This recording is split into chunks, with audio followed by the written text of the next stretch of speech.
Barrister Gauhar Ali Khan कहते हैं कि उम्मीद है कि इमरान खान ईद से पहले रिहा हो जाएंगे। चेयरमैन पाकिस्तान तहरीक इंसाफ बैरिस्टर गौहर अली खान ने दावा किया कि मुझे उम्मीद है कि बानी पीटीआई इमरान खान ईद से कबल रिहा हो जाएंगे।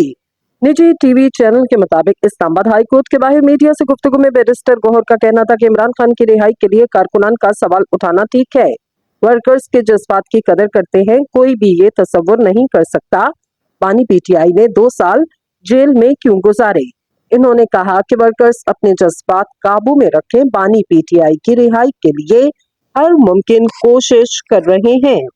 इनका मजीद कहना था कि हमने धरने और एहतजाज भी किए, हम असेंबली में भी बात कर रहे हैं। इमरान खान का कहना है कि अल्लाह की इबादत करते हैं, अल्लाह से मदद मांगते हैं, अल्लाह रास्ता निकालेगा। मुझे उम्मीद है कि बानी पीटीआई ईद से पहले रिहा हो जाएंगे।